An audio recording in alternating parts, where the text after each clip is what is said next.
Is there a secret switch to turn off the noise in your mind? And what if the key wasn't to fight your thoughts, but to discover something far more fundamental about who you are? Have you ever watched someone who appears to carry a deep, unshakable stillness within them? Meanwhile, your own mind might be a whirlwind of past regrets and future anxieties. You're planning a conversation that may never occur, or analyzing a comment from last week. This divide isn't about controlling the storm in your mind.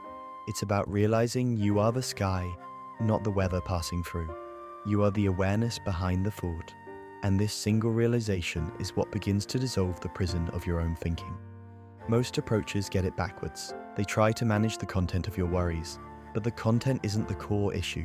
The real problem is a case of mistaken identity. You have forgotten the distinction between the thinker and the awareness that observes the thinking. Let's try a simple experiment. Right now, as you listen to my voice, there's likely a background commentary running.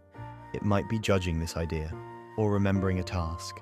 Notice that voice. Now, here is the pivotal question we rarely pose. Who is aware of that voice? If you can listen to it, observe its patterns, then you cannot be it. You are the conscious space in which thoughts arise and fall.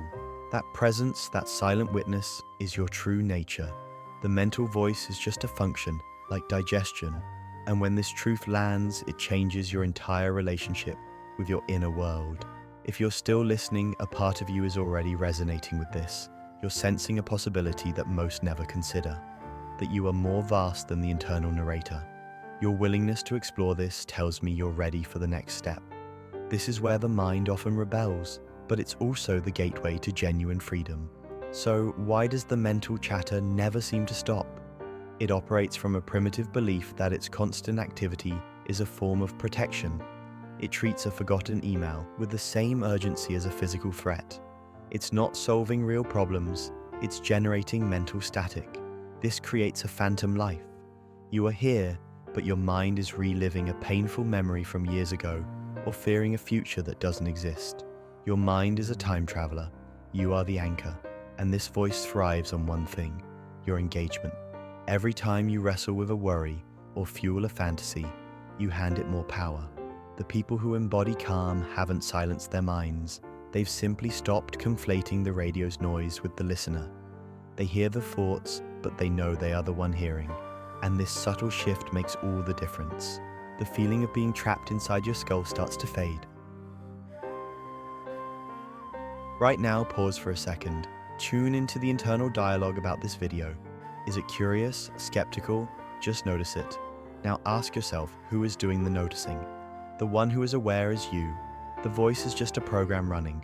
Most people are so fused with this program that when it says I'm a failure, they feel crushed. When it predicts disaster, they feel terror. But here is the liberating key. The voice is almost never commenting on the present moment. It's rehashing the past or pre-living the future. The present moment is too simple, too immediate to need a story. It just is.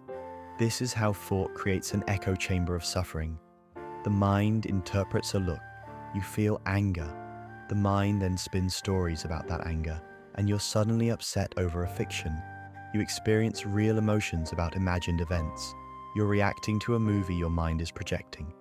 Seeing this pattern clearly is the beginning of the end for unnecessary suffering. The anxiety isn't about now, it's about a story of later. The regret isn't about what was, it's about the narrative you've attached to it. You've been in a cage with an open door. So, how do you step out? Let me give you a practical method. Call it the notice and anchor technique. When you find yourself lost in mental time travel, worrying, replaying, planning, follow these 3 steps. First, gently acknowledge it. Say inside, I notice my mind is naming the activity. I notice my mind is worrying about money. Second, reaffirm your true identity. I am not this activity. I am the awareness that perceives it. Third, anchor your attention firmly in the physical now. Feel the weight of your body in the chair. Listen to 2 distinct sounds around you. Take 1 full, conscious breath. This practice isn't about banishing thoughts. It's about reclaiming your attention. Use this the next time you're spiraling in the car or lying awake at night. The voice will continue. Let it. But each time you notice it without getting tangled in its drama, you are training a new muscle.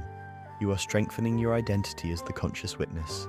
Change unfolds gradually, but every time you remember you are the awareness, not the thought, you return home. You touch the part of you that was never troubled to begin with. If this perspective resonates, then you belong here. This channel is for those ready to live from a deeper place than mental noise. If this added a moment of clarity to your day, please like this video.